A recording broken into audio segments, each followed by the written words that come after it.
Zero. Hi, everyone. Thanks for joining us again. This is Ken Shoulders number 41, and this will be some more chapters out of Ether Technology written by Rho Sigma, who is actually Ralph Shafranky.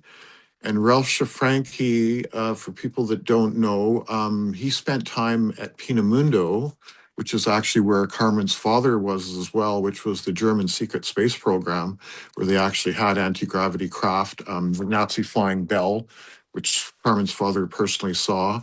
And then Ralph Shafranky is also connected into NASA as well, too, and reading, some of the stuff that we read through the book.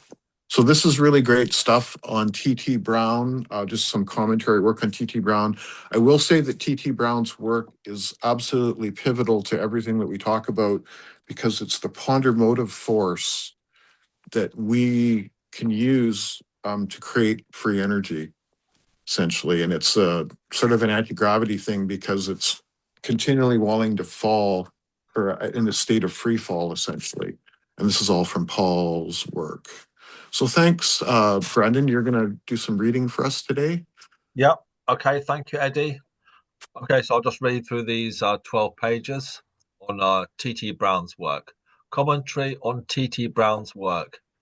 In the spring of 1956, the internationally known aviation magazine Interfer Interferavia in Genf, Switzerland, published a sensational article, Towards Flight Without Stress or Strain or Weight, which carried the editorial remark: the following article is by an American journalist who has long taken a keen interest in questions of theoretical physics and has been recommended to the editors as having close connections with scientific circles in the United States. The subject is one of immediate interest, and Interferavia would welcome further comment from initiated sources.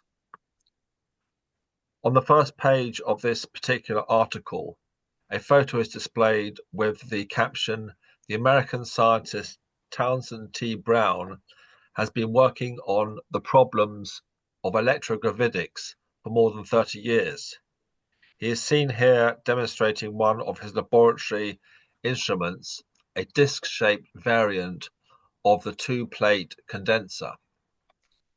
The article states electrogravitics research, seeking the source of gravity and its control, has reached a stage where profound implications for the entire human race begin to emerge. Perhaps the most startling and immediate implication of all involved aircraft, guided missiles, atmospheric and free space flight of all kinds, and towards the long-term progress of mankind and man's civilization. A whole new concept of electrophysics is being levered out into the light of human knowledge. The commenting on technical details of the work involved, it continues. A localized gravitic field used as a ponder motive force has been created in the laboratory. Disc airfoils 2 feet in diameter and incorporating a variation of the simple two-plate condenser charged to 50 kilovolts and a total continuous energy input of 50 watts have achieved a speed of 17 feet per second in a circular course 20 feet in diameter. More recently, these discs have been increased in diameter to 3 feet and run in a 50-foot diameter air course under a charge of 150 kilovolts, with results so impressive as to be highly classified.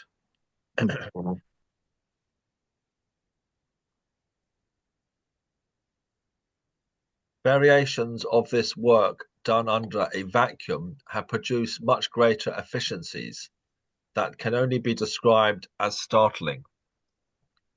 Work is now underway developing a flame jet generator to supply power up to 15 million volts.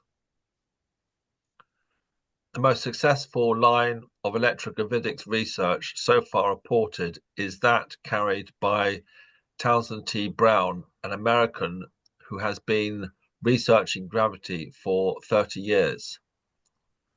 He is now conducting research projects in the US and on the continent. He postulates that there is between electricity and gravity a relationship parallel and or similar to that which exists between electricity and magnetism. Mm-hmm.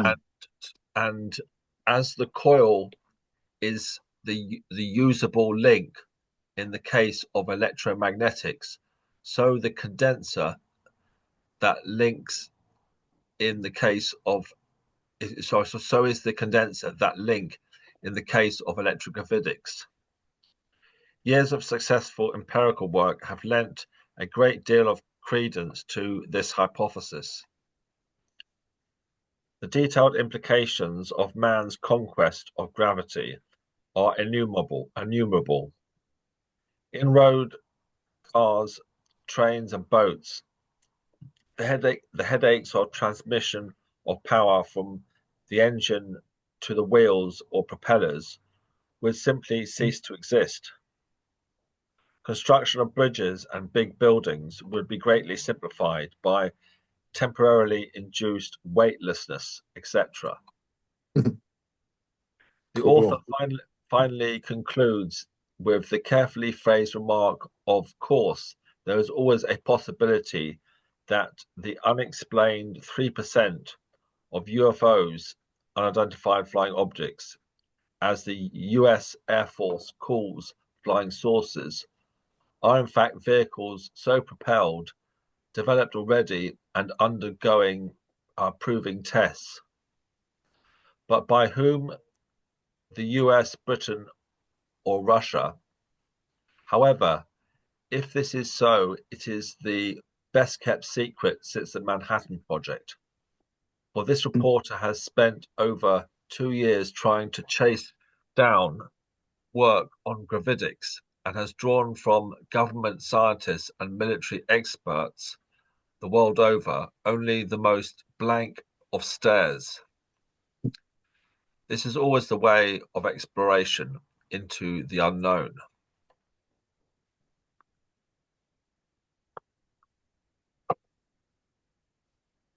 A mere month or two later, the Frenchman named Lucien A. Girardin, head of the nuclear physics section, Campagne Français Thomason Hudson, Houston, in Le Rancy, France, published a follow-up to the Interrevia article entitled Electrogravitic Propulsion.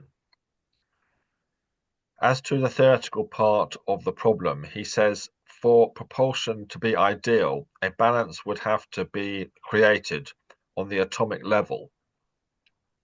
This is a new approach to the problem, which has virtually no point of contact with the present solution.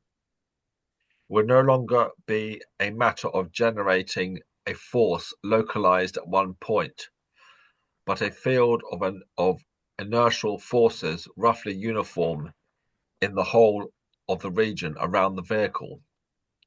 With weight thus being balanced on the atom level, there would no longer be any limitation on the accelerations possible. As this field of forces is no longer strictly localized, the air adjacent to the vehicle will also be carried along. The heat barrier, ultimate limiting factor to the speed of an aircraft of present aircraft, will disappear. Actually, however, the field will decrease distance from the generator so I'll read that again, will decrease distance from the generator as the distance from the generator increases. Thus, only part of the air will be carried along. Nevertheless, the maximum speed obtainable will be very high.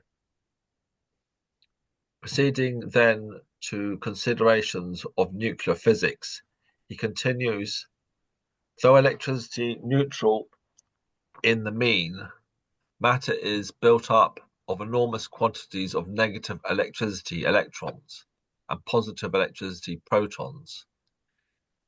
An attempt may be made to explain gravitational attraction as due to a very small residue of interaction between electrolyzed particles. Mm. Such an attempt at explanation must be guided by the specific characteristics of gravitation. Gravitation may then be connected with kinetic electromagnetic quantities, for example, the multipolar moments in the nuclei. It is thus clear that knowledge of the nature of gravitational forces is closely connected with the nature of the atomic nucleus. Mm. Frederick J. Belinfante wrote in 1955, the discovery of many types of strange particles during recent years has drawn new attention to the fact that we really don't understand why those particles exist with the properties we observe. Why, for instance, is the proton 1,836 times heavier than an electron? Why is there no neutral mu meson of mass 200? Why is the h over c hc over e squared equal to 137? Is that the fine structure constant? Yeah, it is. Yeah, 137. Yeah. An ultimate theory of matter should explain such things. Further considerations in the article by Monsieur Girardin seem to be of interest, principally to the scientifically trained reader. In concluding his paper, he is attempting to make a point. In 1955, Anselm E. Talbot wrote in the New York Herald Tribune that up to now, no scientist or engineer, so far as is known in scientific circles, has produced the slightest alteration in the magnitude or direction of gravitational force, although many cranks and crackpots have claimed to be able to do this. But this certainly does not mean that the thing is impossible and that our century will not see vehicles with electro-gravitational propulsion. After all, it took only some 10 years to reach industrial mastery of atomic energy.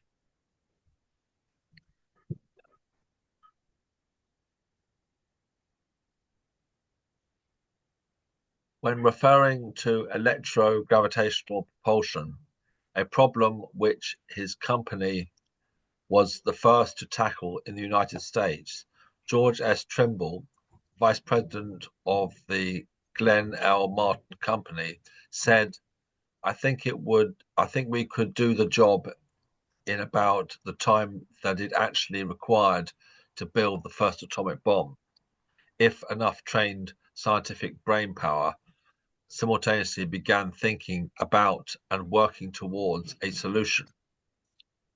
Actually, the biggest deterrent to scientific progress is the refusal of some people, including scientists, to believe that things which seem amazing can really happen.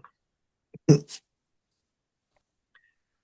connection with T.T. Brown's visit to Europe, the Journal of the British Interplanetary Society was daring enough to print a detailed commentary written by Mr. A.V. Cleaver, Assistant Chief Engineer of the Aero Engine Division of world-famous Rolls-Royce Limited, headlined Electrogravidics, What is it or might be? The article stated as follows: during the past 2 years, there can be few people in any way interested in either aeronautics or astronautics who have not encountered the unfamiliar term electrogravities and reacted to it with perplexity, amusement, skepticism, or perhaps a mixture of all three of these attitudes. What are the facts? Inquires Mr. Cleaver. Insofar as they are publicly known, or as of this date knowable? Well, they seem to amount to this. The Americans have decided to look into the old science fictional dream of gravity control or anti-gravity to investigate, both theoretically and, if possible, practically, the fundamental nature of gravitational fields and their relationship to electromagnetic and other phenomena. And someone unknown to the present writer has apparently decided to call all this study by the high-sounding name of electrogravities. However, that the effort is in progress, there can be little doubt, and of course it is entirely to be welcomed. On the other hand, our own Arthur C. Clarke, tells me that he recently discussed the matter with a well-known American science journalist in New York and was assured that the whole business was a case of much to do about nothing, started by a bunch of engineers who don't know enough physics. Wow. Not true, that No. statement. It is much more probable that this work is, by modern standards, proceeding on a quite modest and exploratory scale, and that we simply have to wait and see how it will turn out. We can at least hope that if the effort persists, the physicists in the long run may provide the essential new and basic knowledge for the ignorant engineers to use. At any rate, there is one conclusion which can, even at this juncture, be stated with certainty. If any anti-gravity device is ever to be developed, the first thing needed is a new discovery in fundamental physics, a new principle. Can you say subquantum kinetics? Yeah, That's yeah. what the, It's that's fundamental what it physics is. or subquantum kinetics. Yeah, Not that's what a we were talking new, about. not a new invention or application of known principles. So this is already shown in subquantum kinetics or SQK. Hmm. It's just not developed far enough for engineers to use it in community. I'm not sure about that statement, Brendan, but yeah, carry on. But it just hasn't come into the anyway. Let's leave that. So Yeah, but um, uh, I'll not just say that secrets of anti-gravity propulsion explain how the B2 flies. So yeah, it is there, it right? is You in black just need to body. look at it. Yeah, it's there. It's just Yeah. not it's And it's just not being known in general academia. Sorry. let out through Stavati Aerospace Yeah, and all the interviews and everything that we're doing with Chris Beskar. yeah. So it is in the public realm now. Yeah. Not a new invention or application of known principles is required. New knowledge of the sort required might come from theoretical researches in the more abstruse realms of mathematical physics, or from a more or less accidental experimental observation. Both these avenues have in the past led to fundamental scientific discoveries. I mean, I was thinking about that. I was thinking about that, Eddie. I was thinking it's just not in mainstream, not in the universities, the mainstream universities, but that you can. It's just not in mainstream knowledge, but it is Yeah, in yeah. more hidden kind of like industries. Okay, um, that are starting to come out. Hmm. Definitely. Proceeding next to the problematical nature of gravity, Cleaver has this to say. Gravity is, in fact, a most mysterious and intractable phenomena.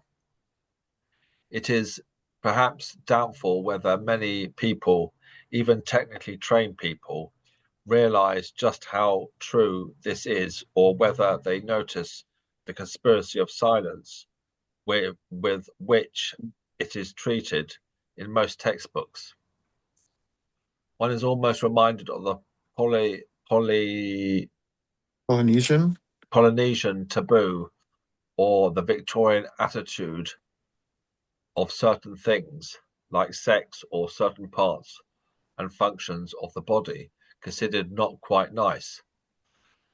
The student is taught that all masses attract one another according to the law, blah, blah, blah, of F equals uh, gravitational constant times mass 1, mass 2 over r squared.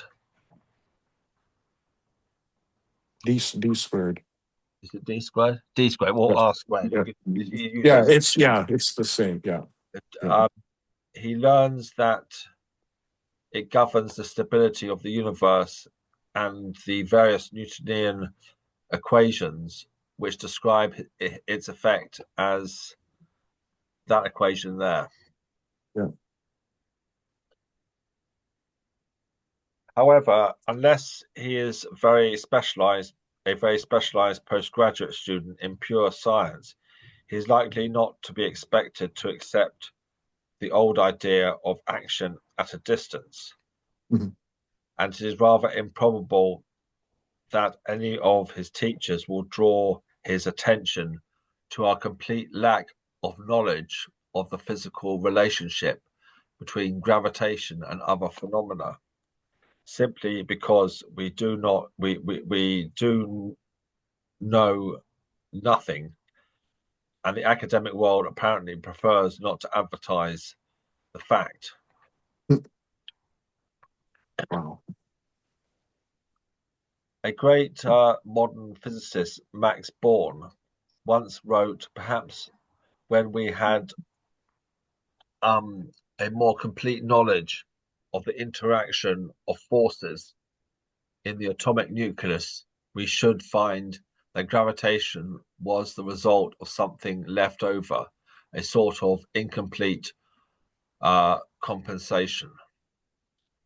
Definitely. Having made the statement that in the past a familiar pattern has been that the new scientific advances have been pioneered over here or on the continent and then exploited by our friends across the Atlantic. The basic science has been mainly European, even when the technology has become predominantly American, at least in its later stages. Mr. Cleaver concluded his article with the comment, if Native Americans produce anti-gravity by any method, then the achievement will also be notable for being one of the first major scientific discoveries or inventions to their credit. This is not meant in any derogatory sense, for the Americans might well rest content with their great reputation for the subsequent development and application of a vast scale of the ideas of others. Nevertheless, it remains a historical fact, possibly a historical accident, that more original thought has tended in the past to emanate from Europe, together, let us admit, with a lot of short-sightedness about its application. Whoopsie, whoopsie. Let us conclude then by wishing our American, excuse me a minute. Let us conclude then by wishing our American cousins the greatest of good fortune with electrogravitics. If they succeed in producing an anti-gravity device, they will have revolutionized a good deal more than aeronautics. Aeronautics too, fairly obviously, but consider also the effects on the design and construction of buildings and other structures, the effect on the use of cranes, lifts, escalators, stairways, in fact, each and every kind of lifting device known to man. And the rocket, after all the work, and hopes lavished up upon it for a couple of generations, might go the astronautical way of the Dirigible, sorry, dirigible. dirigible in aeronautics, a vehicle which never fulfilled its promise. Yeah, I mean, anti-gravity will just revolutionize space travel completely. Yeah, well, they're already using it in the secret space program, so yes, Yeah, it but it yeah, has yeah. since the I 50s, mean by the that we way. would, yeah, I mean that we would, that everyone would recognize rather than just people believing about or whatever. You know. Anyway,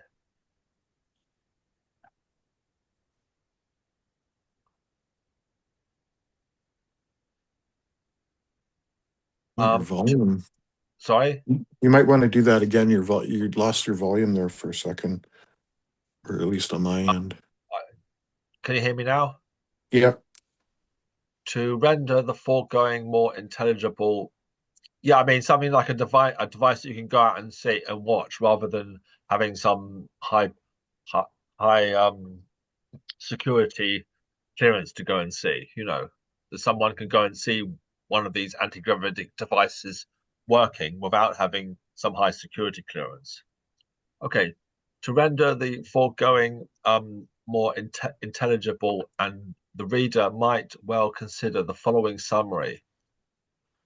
Since all matter consists of atoms, and each and every atom possesses an electropositive nucleus, protons, surrounded by electronegative electrons, a typical atom is always in an electrically neutral field.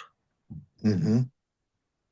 However, if the atom is placed within the electrical field of a capacitor, its atomic field will become distorted, the nucleus being pulled in towards the negative plate and the electron field being pulled in the opposite direction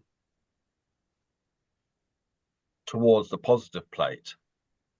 Thus, a normally symmetrical field of the atom becomes asymmetrical when placed in the electrical field, and acquires the properties of a dipole with a polarity opposite that of the inducing field. Brendan, let's go and say that again because that is the or I'll say it.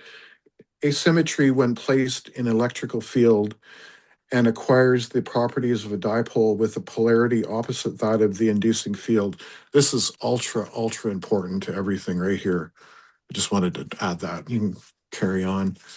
Okay, I'll read it again. Thus, the normally symmetrical field of the atom becomes asymmetrical when placed in the electrical field that acquires the properties of a dipole with a polarity opposite that of the inducing field. It is for this reason that Townsend T. Brown preferred to call what is now known as the Biefeld-Brown effect by the name stress in dielectric materials. The dielectric is very important to Stress and anti-gravity. dielectric material. Yes, that is like ultra important again, right? And do you know why that is? The dielectric stores electric field, doesn't it? It stores Well, stores it, so it when you build stress in a dielectric material, this is how you can cause fractal emissions to happen, where you have plasmoids or these EVOs there essentially. Very, very, very important, powerful concept. The most powerful, in fact. yeah. This is how even how the hover car flies, you guys. It's potentials. Just that simple. Yeah, and it's stress in the dielectrics, right? So it's just how much stress it can produce or take. And if you stress it out too much, you're going to explode it. Because that's the case if you do, like with a magnet, for example, you can make them explode if you do certain things to them, right? So, but any dielectric material, and that's why barium titanate is one of the better ones, or barium zirconium titanate is even better than that, because they can take these stresses. But you're right about the potential part too, Chip. Yeah. Yeah. Very, very, very powerful. Stores charge. Would you say a capacitor, a dielectric also relates to something that's capacitive? It stores electric charge or electric field. A magnetic device stores a coil can store magnetic field, magnetic energy, electrical energy, can store electrical energy. Okay, we can look Yeah. at that a bit later. It's the That's capacitor part that's important. that's according to Monsieur Lucien A. Girardin. Again, gravitation might therefore possibly become a function of kinetic electromagnetic phenomena within the atomic nuclei. Okay, so that statement is really important too. He's saying kinetic electromagnetic phenomenon within the atomic nuclei. Um, Subquantum kinetics. There it is. Kinetics, right? It's motion, essentially. These guys don't understand the subquantum level because they didn't get there, but Paul did, right? That's the key to all this. And it is again the dielectric stress that is the important part here. And this little diagram down here kind of shows what ends up happening, right? Got the electron cloud and a displacement of charge between a kind of like a capacitive type of thing. Hmm. Atom without applied field, atom in applied field. And you can see how it moves, right? You see how it moves towards the negative. Yeah. That is the key to this ponderomotive force that came from T.T. Brown and was carried on by Paul Laviolette with subquantum kinetics to create anti-gravity and free energy effects. So just, well, yeah, I wanted to add that. Electrofluid mechanics, study of electrokinetic actions in fluids. Okay, So it was a technical report, not let classified. I can read on for a little bit too, Brendan, if you. you want to read on, Eddie? That's Yeah, fine. sure. Technical report number TR 61-642, not classified, February 1962, page 18, Propulsion Laboratory, Aeronautics Systems Division, Air Force Systems Command, Wright-Patterson Air Force Base, Ohio. And I think that's in reference to this electrofluid mechanics. Okay. Electric wind in a hard vacuum. Some months following the German pilot publication of this work, the author, Rho Sigma, succeeded in locating Brown's whereabouts. Wow.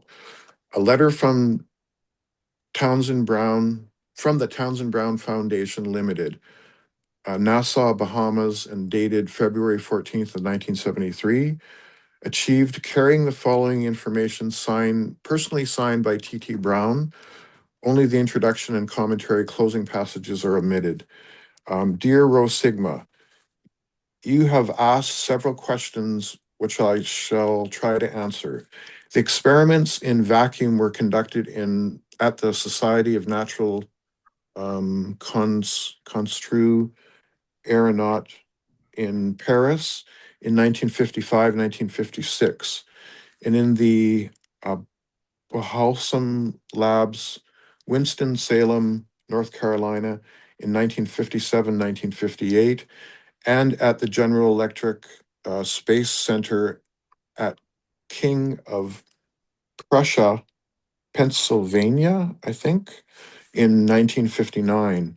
Laboratory notes were made, but these notes were never published and are not available to me now. Because that's when all this stuff went dark and classified. In fact, the electrogravitics right at that very point went black and dark, and nobody, no more information came out until years later, like now that we're talking about stuff, right? Um, the test King, result, the oh, results were varied. Sorry. I was going to say King of Prussia. That's right outside Philadelphia. That's my stomping grounds growing up. Oh, I had cool. no idea. Yeah, right.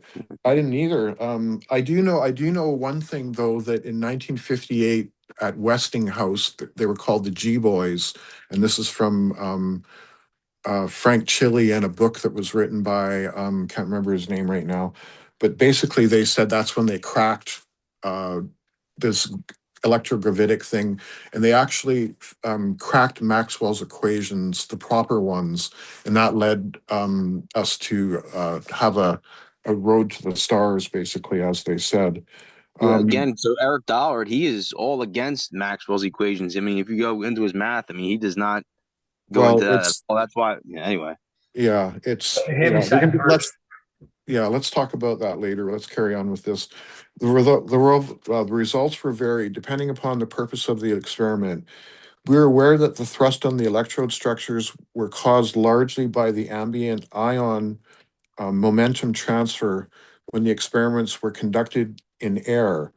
Many of the tests, however, were directed to the exploration of this component of the total thrust. In the case of the GE test, cesium ions were seated in the environment, and the additional thrust due to seating was observed. In Paris,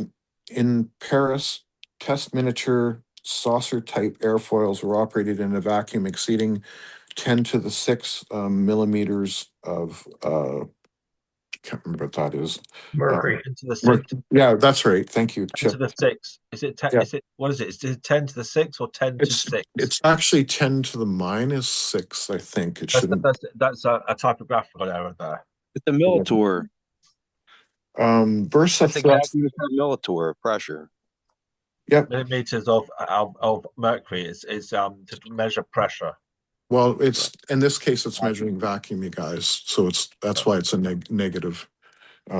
Bursts of thrust towards the positive were observed every time there was a vacuum spark within the large bell jar. These vacuum sparks represented momentary ionization, principally of the metal ions in the electrode material. The DC potential used ranged from 70,000 volts to 220,000 volts. That's kind of important. You do need lots of voltage to make it work. Condensers of various types, air dielectric and barium titanate, were assembled on a rotary support to eliminate the electrostatic effect of chamber walls, and observations were made of the rate of rotation. Intense acceleration was always observed during the vacuum spark, which incidentally illuminated the entire interior of the vacuum chamber. Barium titanate dielectric, which is something that we talk about quite a bit, barium titanate dielectric always exceeded air dielectric in total thrust, and that's why they choose to use barium titanate in the wings of the B-2 bomber. The results, which were most significant from the standpoint of the Byfield-Brown effect, was that the thrust continued even when there was no vacuum spark, causing the rotor to accelerate in the negative to positive direction to the point where voltage had to be reduced, or the experiment continued, um, or the experiment continued, became, or discontinued, sorry, became of danger that the rotors would fly apart. In short, it appears that there is a strong evidence that the Byfield-Brown effect does exist in the negative to positive direction in a vacuum of at least 10 to the minus 6 torr.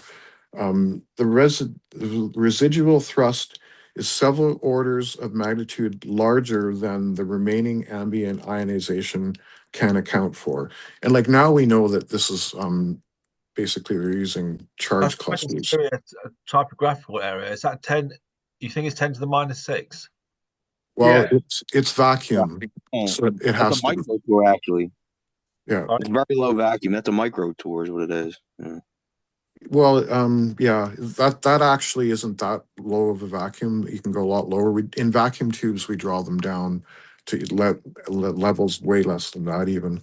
And you guys, this vacuum part is the most important part because this is where the part of the asymmetry comes into play.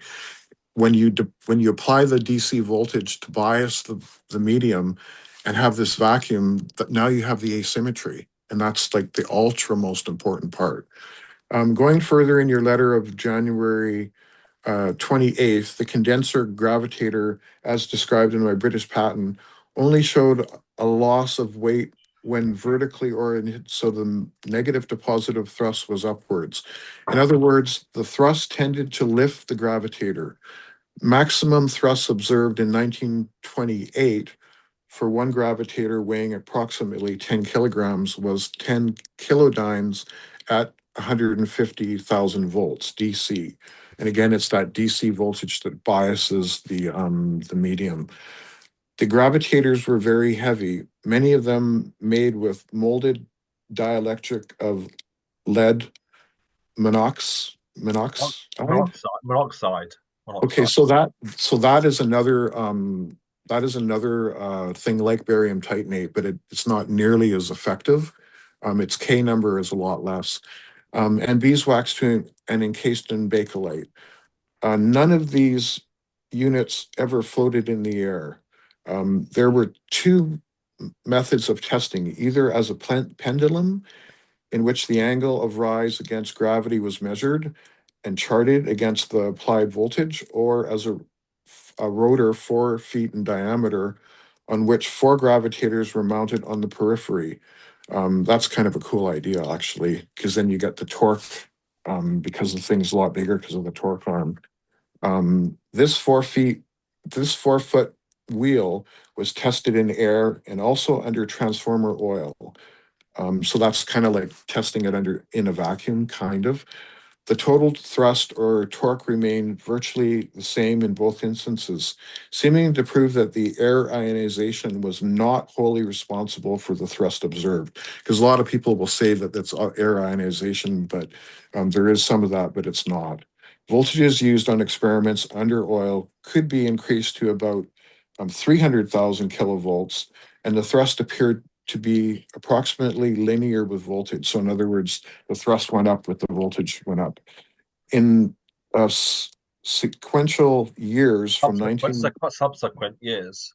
subsequent years from 1930 to 1955, critical experiments were performed at the Naval Research Laboratory, Washington, D.C., the Randall Morgan Laboratory of Physics, the University of, Pennsylvania, or Penna, Philadelphia, at a center, at a field station in Zans, Zansville.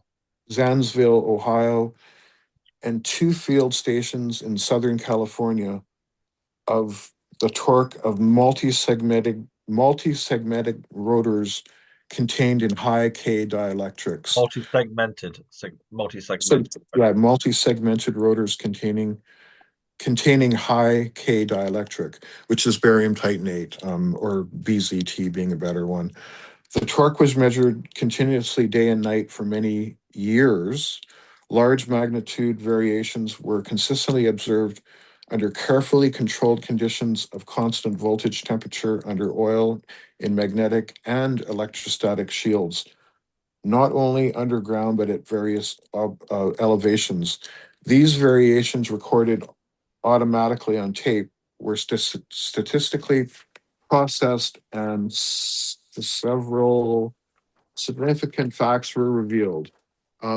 There were They were pronounced correlations with mean solar time, sidereal time, and lunar Sidereal time. sidereal time. Sidereal time. Yeah. So okay, and lunar hour angle. This seemed to prove beyond a doubt that the thrust of the gravitators varied with time in a way that related to solar and lunar tides and a Sidereal. sidereal correlation of unknown origin. These are automatic records acquired in so many different locations over a long period of time appear to indicate the electrogravitic coupling is subject to an extraterrestrial factor, possibly related to the universal gravitational potentium Attention. or potentium or some other as yet unidentified cosmic uh, variable. And what I can say about that is we know from Paul Laviollette's work that there's a mother star at our galactic core, and it's emanating very, very, very high frequency gravity waves. So there's a correlation there between that and what they're talking about here, essentially. In response to additional questions, a reply of T.T. Brown dated April 5th, 1973. It's so amazing that we actually have T.T. Brown's words here to you guys. The apparatus which lifted itself and floated in the air, which was described by Mr. Kitzelman, was not a massive dielectric as described in the English patent. Mr. Kitzelman witnessed an experiment utilizing a 15-inch circular dome-shaped aluminum electrode wired and energized as in the attached sketch. When the high voltage was applied, this device, although tethered by wires from the high voltage equipment, did rise in the air, lifting not only its own weight, but also a small balance weight, which was attached to it on the underside. It is true that this apparatus would exert a force upwards of 110% of its weight, so it could lift something. The above experiment was an improvement on the experiments performed in Paris in 1955 and 1956 on disc foils. The Paris experiments were the same as those shown to Admiral Radford in Pearl Harbor in 1950. And I think that's when it really went black. When Admiral Radford saw what was going on, everything got super classified. These experiments were explained by the scientific community as due entirely to the ion motion transfer or electric Ion momentum. ion momentum transfer or electric wind. It was predicted categorically by many would-be authorities that such an apparatus would not operate in the vacuum. The Navy rejected the research proposal for further research for this reason. The experiments performed in Paris several years later proved that ion wind was not entirely responsible for the observed motion and proved quite conclusively that the apparatus would indeed operate in high vacuum. So that's really important. Later, these effects were confirmed in a laboratory at Winston-Salem, North Carolina, especially constructed for this purpose.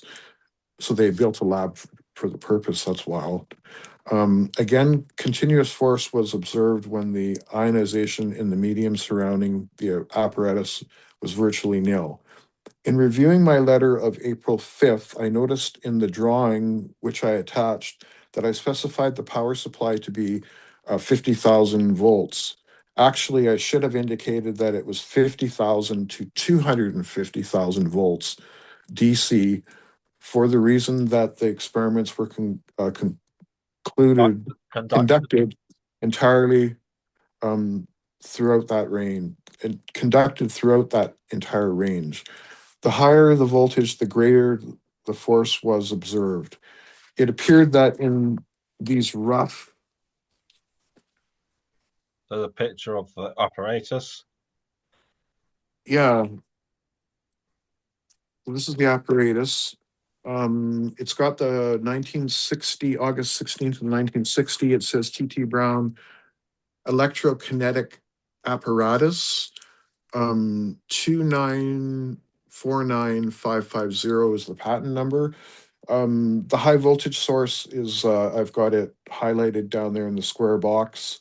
It's kind of important. It just shows you the high voltage is put up into this experiment and then it flows down into those discs. And the inventor was T.T. Brown.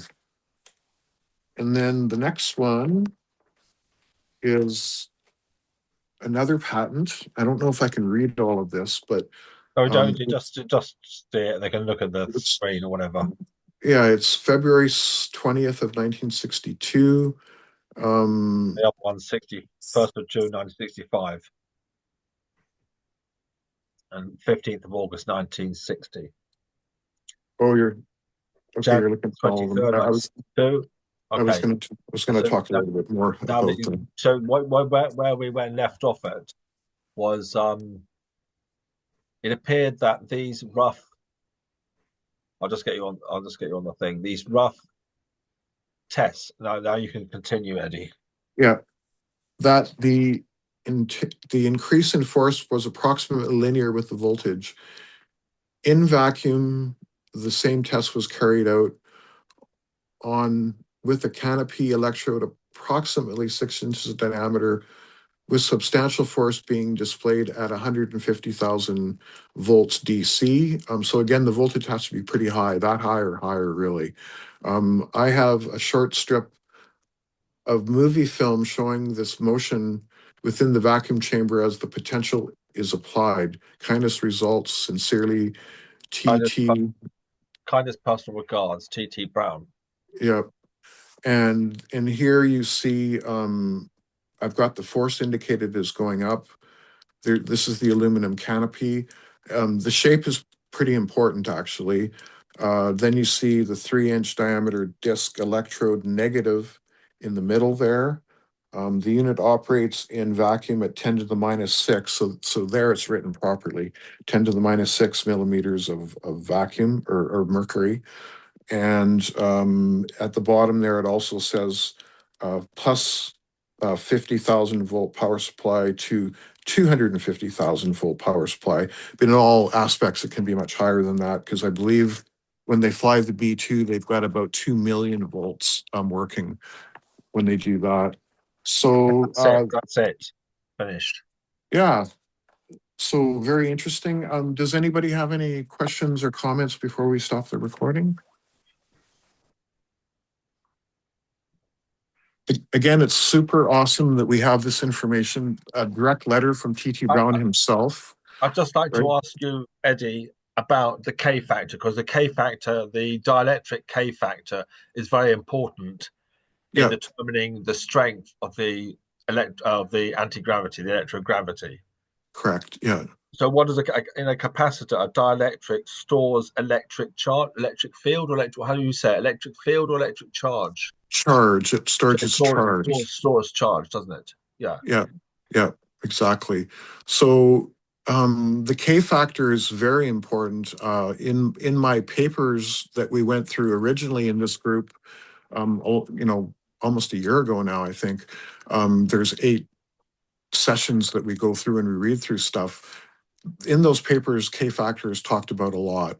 The lead monoxide, I think it was, that they originally used, the K factor is quite low. That's why he only got a certain amount of force. But when he started moving towards barium titanate, for example, which the reason why barium titanate works so well is because the phase conjugation occurs within the crystals themselves. And with And that's why, with and with that's why you want to, sorry, Brendan, and that's why you want to build, if you can, when you do barium titanate, you want to build a monocrystal of barium titanate. So it's all when you've got anti-gravity or electrogravity, is the energy you put in? So if I lifted several kilograms off the floor, with the energy you put in to electrogravitics, would that be like less energy than the energy it took me to lift the several kilograms off the floor? So it takes a certain amount of energy for me to lift that weight off the floor. With electrogravitics, is it doing it with a lot less energy? you're asking if it's more efficient. Yeah. I would say that the probably the answer is absolutely yes. Because someone was Um, saying that free energy and anti-gravity are kind of interchangeable. There's not much well, difference. Is that right? they're absolutely the one and the same thing. And again, in my papers on page 2 or 3 or Different 4, form. it's in the very first part of it. What It's we just a have is different form of free just energy. hang on, Brendan. We have a rotating wheel, and it's got sections of high K material and then not high K and then high K again, and it's segmented all the way around. If we apply high voltage to it in the proper polarity, we can get that thing to spin indefinitely. So what is happening there? What is happening is that the high K material, when you apply voltage to it, is creating a well. It's creating this well, and behind it, it's creating this hill. So that thing that's rotating, if you keep the voltage on it, it will continually just free fall, essentially. And that's why free energy and anti-gravity are basically one and the same thing. If you can control this rate of free fall, or how it free Yeah. falls, and there is a machine called the Swiss, I'm going to mess up It's the just a name. different form of free energy to other forms. It's just a different form of free energy to other forms of free energy, so Mm, yeah, I'm not quite sure about But that. its provenance is very different. sorry, it's Provenance is very different. We yeah. discussed the issue with three-dimensional time creating gravity. Yeah, warp propulsion. That's a good way to put it too. It is creating this warp essentially that creates this well or hole that the thing falls into. The same thing with the spacecraft. Once we have it all set up, the spacecraft just wants to naturally fall into this well, or the B-2 bomber, or for example, Air Force One. I mean, I know the pilot that flew the NORAD version of Air Force One, and it's got a switch on the dash that says coast mode. When it's in coast mode, you're in electrogravitic mode, and the plane just naturally wants to fall into this well, essentially, which keeps it So propelled in orbit. normally with anti-gravitics, normally it would take a certain, say it takes like say it takes 1,000 joules of me lifting up this weight. With anti-gravitics, it could be like 10 joules. You know what? That's an experiment that maybe you guys should try and run. I don't actually know the answer, but I will say that let's just put it to you this way. When I learned about the efficiency of a jet engine versus electrogravitics, and I might have this number wrong, but I think the number, again, this is in my papers, I think the number was like 50,000 times more efficient. Yeah. Electrogravitics are 50,000 times more efficient than burning fuel to Yeah. create, thrust and everything. So It's a bit like the answer there is probably yes. So a bit like you're creating when I'm lifting this weight with if electrogravitics is lifting this weight off the floor, it's creating a gravity hill above the object in a way, which is just easy, making it easy for it to lift up. And that gravity hill maybe is to do with the high voltage. Could be like 40 watts of power, but very high voltage and very small current sort of thing. Maybe a hill below it. Would the hill be below it? Or above it? I don't like thinking about it that way. You got to think about it the other way. As it's in motion, you've got a well that it falls into and a hill that follows behind. Yeah, yeah, yeah. That's a So better way of a thinking well about it. above it. So if electrogravitics is lifting this object off the ground, it's creating a well above it, so it falls into the well, falls up into the well, sort of thing. But yeah, that might be another way of thinking about it. You always have to remember that you can change the polarity too, right? If you want it to be pushed up, it can be pushed up. If you want it to be pushed down, it can be pushed down as well, right? Yeah. So it's, Richard Feynman, we haven't never developed a good definition of force. It's really not a force, Brendan. It's a mass cancellation. Yeah, that's a And better. so now That you is get better down to too, yeah. this phase conjugate and helicity associated with Dan Winter and whatnot, angular momentum and time, all And my papers, Yeah. my papers are probably the best papers ever written on phase conjugation and the whole subject of subquantum kinetics, the way that it applies to this well and this hill, essentially, right? Yeah, totally. The well and the hill are obviously the end product, the warp field that's essentially a warp field that That's ends that's up coming out of the mass cancellation and that's everything exactly else. right. Yeah. Yeah, the And coefficient of performance is what Brendan's talking about. yeah, exactly. How efficient is COP, it? yeah, Yeah. over one. Yeah, how efficient is it? Is it, that's a good question. And that would be something that'd be quite easily done in an experiment somehow, Brendan. Maybe you should think about that for an experiment for the Starburst Foundation. Yeah, so like a mass cancelling the mass, so the weight becomes almost massless, and then you just Do, lift it up. It's lifted up very easily because it do you can. remember? Do you remember we went through a paper called "What Mass" from Ken Shoulders? That's a clue right there. You should go back and look at that. And then the other thing is, this is all that Chris Beskar ever talks about is this inertial mass cancellation that occurs. So yeah, that's and remember always that we have to go back and look at how charge clusters are actually making this happen, because they're the mechanism or the clutch, like Ken Shoulders says, between the ether and our reality, essentially, to create these effects. Yeah. All right. Well, I think if there's no other questions, we can probably stop the recording and then we can chat more about everything. Okay, thank you very much, everyone. Have a wonderful day. Cheers. Bye. Thank you.